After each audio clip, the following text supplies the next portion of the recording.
Great, Margaret.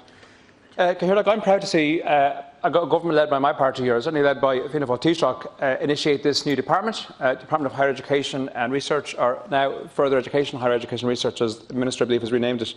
I think it follows in a tradition. If I look back I'm proud of my party's history in this area, higher education and research in particular.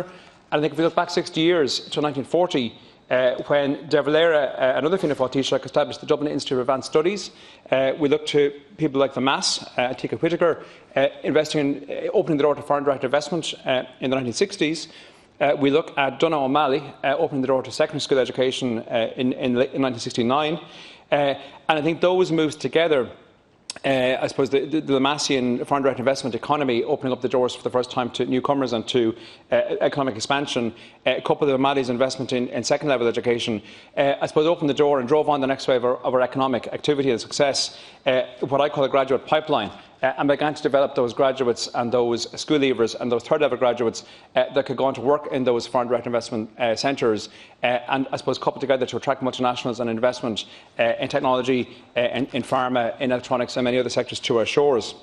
So briefly, I mentioned the DIAS, Dublin Institute of Advanced Studies, which was established by Dáil Éireann earlier, and no more than now. It was at a time when the dark clouds gathered around Europe and around the world, on the brink of World War II in that case, and the pandemic, COVID, of course, in this case. But again, the parallel is that a government and Fianna Fáil Taoiseach took the initiative to invest in a research centre and a research-driven activity and centralisation at a time when economic pressures were elsewhere and there were competing demands on that money. And I think, again, then as now, I think it showed foresight, which I hope will bear fruit, I think, if it's followed through. And I would trace that through then to the creation of Science Foundation Ireland in the early noughties, I think it was 2002, 2001, around that time. Also pay tribute to former Minister Mary Harney, who was involved in that move. And that began, I suppose, to take us from the graduate pipeline of graduate intake into the multinationals and into the new technology firms to actually move us again to the next level in terms of our higher-end activity and higher-end research and innovation. And I would say, as a general point, that the higher up the chain we go, the more value added we're creating, the more difficult it is to offshore or reshore or move around, and the more embedded such activities become. When I proposed the idea of this new department to my party leader 2 years ago, now Taoiseach, I was delighted that he ran with it, took the baton and ran.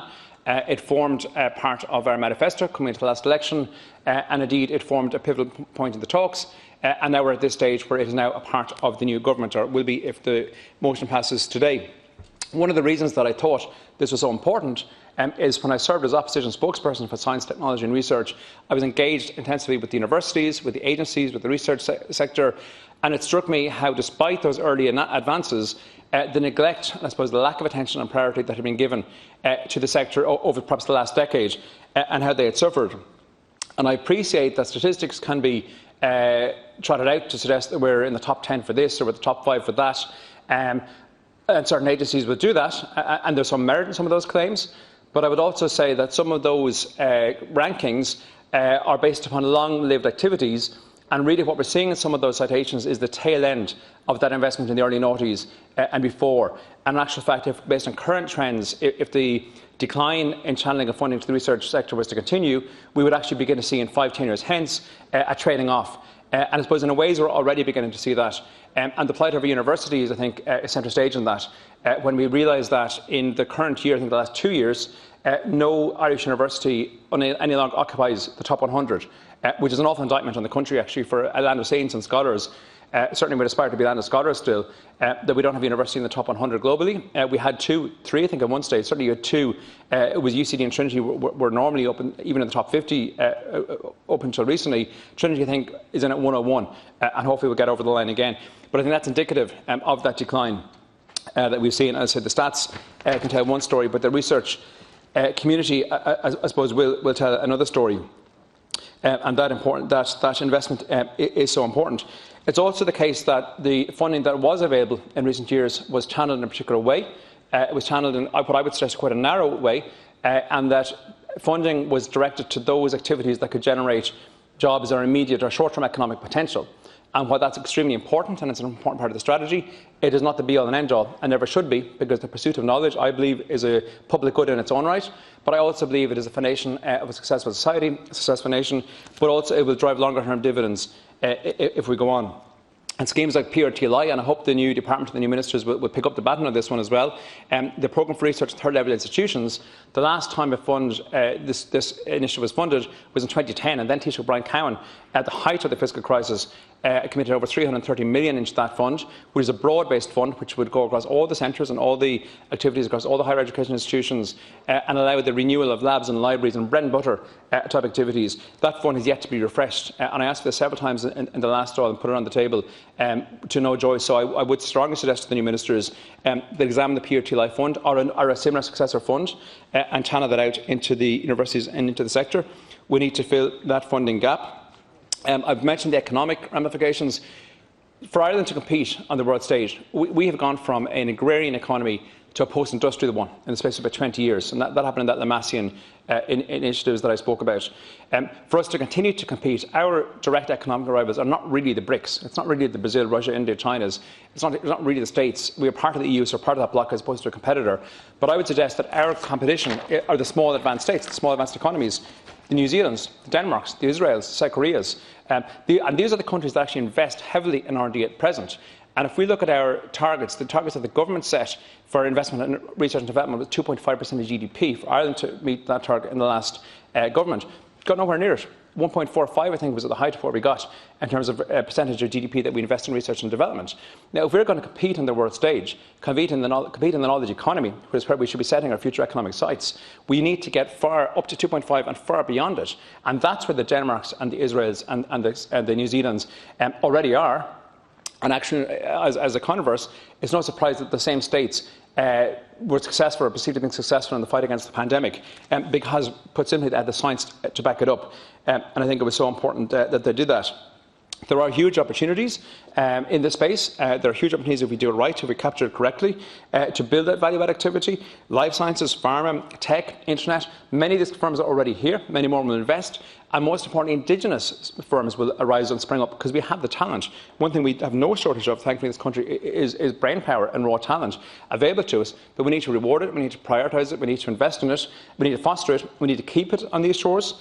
And we need to couple that with our existing strong position as an attractive foreign direct investment, and we know about our EU membership, we know about our English-speaking population, our taxation has been a strong point to date, etc. So that is crucial to our economic offering, and I think it's crucial to the recovery as well, because if we are looking to a digital age, we are looking to a digital recovery.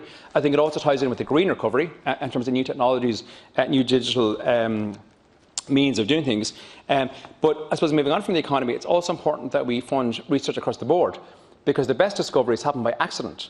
The best discoveries don't happen when somebody is tasked with a lab report to find out in 12 months' time to identify a new strain or to identify a new substance or to complete a new experiment. They happen when intelligent people are sent into a lab or a library and told to see what they find out, and they go and discover. People like Newton in the orchard discovering gravity, Archimedes in the bath discovering volume, Tim Berners-Lee in CERN discovering the internet, the World Wide Web in the 70s. These kind of globally changing, landmark-making, epoch-changing initiatives happen because somebody is curious and they're given the tools to satisfy that curiosity and to build on that. I've spoken about the importance of it to the economy and I suppose the wider world.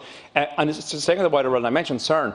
Another, I suppose, request I would put to the new department, or the suggestion I would put to them, we need to engage across the board. We need to engage internationally. We are members of the European Space Agency.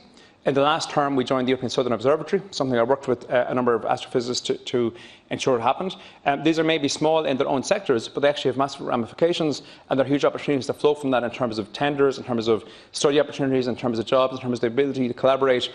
CERN, we reached a cross-party agreement on the CERN laboratory in the last Dáil on the All-Party Enterprise Committee, and I would hope that that would be taken on to the next stage by the government, because that is a very obvious win, I think, that we could address. In terms of the benefits in the department, just to, I suppose, to finish, as opposition spokesperson in the last Dáil, I found myself asking questions of up to 5 different ministers. There was a Minister for Higher Education, Minister Mitchell O'Connor, Minister Halligan, who we became quite friendly and worked together on many issues, was under innovation. We had the senior ministers in both departments. Occasionally, we had then Minister Pat Breen. We occasionally had answers from finance. We had answers from justice if there was a data protection issue arose. And it seemed that the responsibilities were scattered across multiple departments. And it seemed to make perfect sense. We know the Department of Education, and no less now with the pandemic, etc., and schools reopening, is squeezed and is under pressure, and it's all about the schools. It makes perfect sense for such an economically critical and, as I say, strategically critical aspect of our nation and of our society that we should home it in its own department, centralise it and build excellence in it. And it makes sense that we should actually have one point of responsibility, which we are working towards now with the new department. I wish it every success. I think it's badly needed. I think it's another important part of the jigsaw which has been neglected to date. And I wish the department success, and I hope it does come into fruition. Indeed, I'm sure it will, the passing of this legislation. And I look forward to the huge opportunities to put Ireland on the world stage and elevate us, and I suppose build our economic potential, but build our intellectual potential and build our knowledge base into the decades ahead. Thank you, Cathaoirleach.